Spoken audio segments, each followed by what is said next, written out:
Israel के प्रधानमंत्री Benjamin Netanyahu के दौरे का ऐलान हो चुका है। वह अगले हफ्ते भारत में उतरेंगे, लेकिन इसी के साथ भारत के पड़ोस से तैमंद के फटने की आवाजें आने लगी है। भारत में नेतन्याहू के स्वागत की तैयारी शुरू हो चुकी है और पाकिस्तान में टॉयलेट के दरवाजे तिड़क रहे हैं। डर इतना गहरा है कि पाकिस्तान के सूचना और प्रसारण मंत्रालय को अपने ही मीडिया को नोट भेजना पड़ा। कहा गया कि इजरायली प्रधानमंत्री के भारत दौरे की खबरों को ज्यादा न दिखाया जाए, वजह इससे देश में गलत असर पड़ सकता है। अब सवाल यह नहीं है कि नोट भेजा गया या नहीं, सवाल यह है कि पाकिस्तान को डर किस बात का लग रहा है। दरअसल पाकिस्तान समझ चुका है कि यह कोई साधारण दौरा नहीं है, यह सिर्फ एक नेता की विजिट नहीं है, यह उस बदली हुई दुनिया का संकेत है जहां भारत अकेला नहीं खड़ा बल्कि केंद्र में खड़ा है। और यही बात पाकिस्तान को भीतर तक हिला रही है। सालों तक पाकिस्तान एक ही कहानी सुनाता रहा। भारत और इजराइल को जोड़कर खाड़ी देशों में यह नैरेटिव फैलाया गया कि ये दोनों मुसलमानों के दुश्मन हैं। मकसद साफ था, अरब देशों को भारत से दूर करना, भारत को अलग थलग दिखाना। लेकिन आज वही कहानी पाकिस्तान के गले में अटक गई है, क्योंकि अरब देश अपने नारों पर नहीं नतीजों पर भरोसा करते हैं और नतीजे साफ हैं। नेतन्याहू के भारत आने से ठीक पहले भारत ने ऐसा कूटनीतिक दांव चला जिसकी पाकिस्तान को भनक तक नहीं लगी। विदेश मंत्री एस जयशंकर ने अरब देशों को एक एक करके नहीं बल्कि एक साथ दिल्ली बुला लिया। 22 अरब देशों के प्रतिनिधि एक ही टेबल पर बैठे। यह कोई फोटो सेशन नहीं था, यह सीधा संदेश था। भारत अब सिर्फ सुनने वाला नहीं, भारत अब बोलने वाला है। इसी दौरान फिलिस्तीन की विदेश मंत्री दिल्ली पहुंचती है और खुले मन से कहती है कि भारत ही वह देश है जो इजराइल फिलिस्तीन संघर्ष को रोक सकता है। यह बयान पाकिस्तान के लिए किसी झटके से कम नहीं था, क्योंकि जिस फिलिस्तीन के नाम पर वह राजनीति करता रहा, वही फिलिस्तीन अब भारत को सबसे भरोसेमंद ताकत बता रहा है। यहीं से कहानी सिर्फ पाकिस्तान की घबराहट की नहीं रहती, यहीं से यह कहानी बन जाती है भारत की बढ़ती ताकत की। इजराइल के साथ मजबूत रिश्ते, अरब देशों के साथ भरोसा और फिलिस्तीन के साथ संतुलन। यह कोई आसान खेल नहीं है, लेकिन भारत यह खेल खेल रहा है, वो भी बिना शोर मचाए। और यही वजह है कि नेतन्याहू के भारत आने से पहले ही पाकिस्तान में बेचैनी बढ़ती जा रही है, क्योंकि उसे पता है यह दौरा सिर्फ आज की खबर नहीं है, यह आने वाले कल की दिशा तय करने वाला है।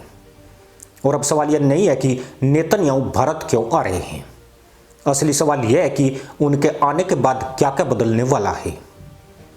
आज से 10 साल पहले तक पाकिस्तान खाड़ी देशों को आंख दिखाकर भारत के खिलाफ खड़ा कर देता था।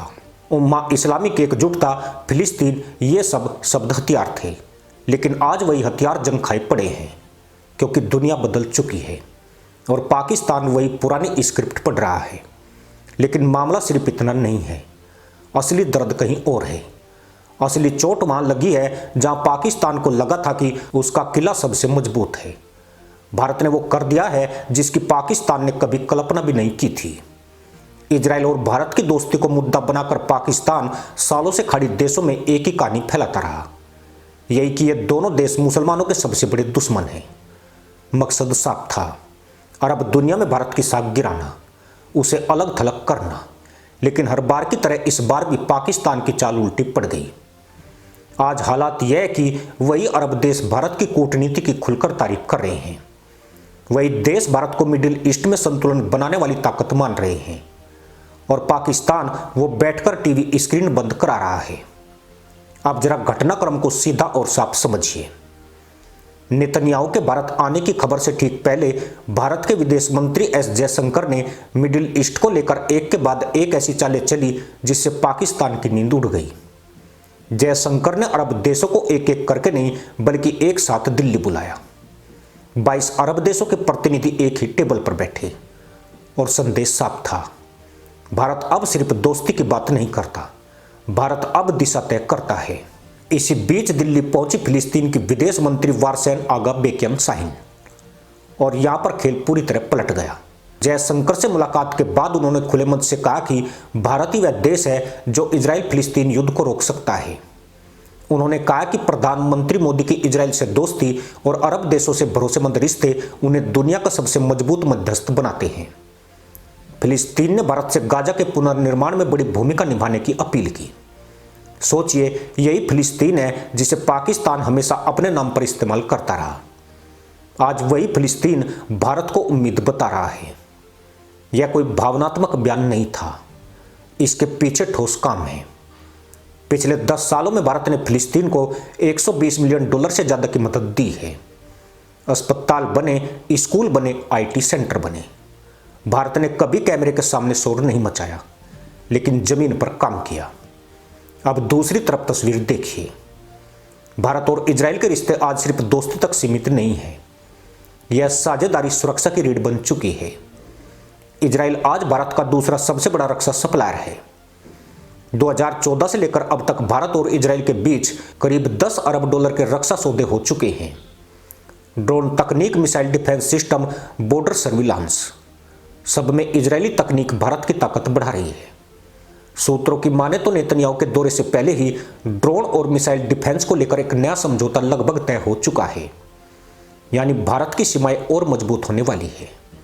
और यही बात पाकिस्तान को सबसे ज्यादा चुभ रही है, क्योंकि पाकिस्तान जानता है कि आतंकवाद पर भारत और इजराइल की नीति एक जैसी है, जीरो टॉलरेंस। कोई नरमी नहीं, कोई बहाना नहीं। अब जरा खाड़ी देशों की तरफ चलिए, जहां पाकिस्तान को दूसरा बड़ा झटका लगा। सऊदी अरब, यूएई, कतर, ये वही देश है जिनके नाम पर पाकिस्तान सालों तक राजनीति करता रहा। लेकिन आज सच्चाई यह है कि भारत और खाड़ी देशों के बीच व्यापार $240 अरब के पार पहुंच चुका है।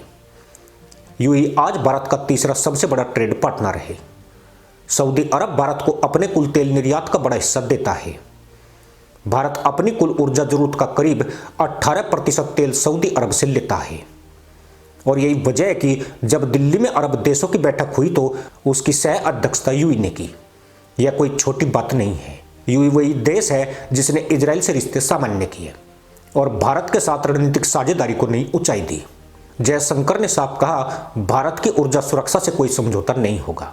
भारत आज दुनिया का तीसरा सबसे बड़ा ऊर्जा उपभोक्ता है और 2030 तक उसकी मांग 35% बढ़ने वाली है। ऐसे में खाड़ी देशों के साथ भारत का रिश्ता सिर्फ दोस्ती नहीं, मजबूरी और मजबूती दोनों है।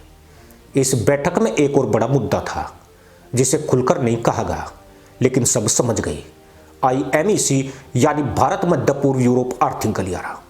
यह वही परियोजना है जो चीन की बेल्ट एंड रोड योजना को सीधी टक्कर देती है। अगर IMEC पूरी तरह शुरू होता है तो पाकिस्तान पूरी तरह नक्शे से कट जाएगा। न रास्ता, न रोल, न रुतबा।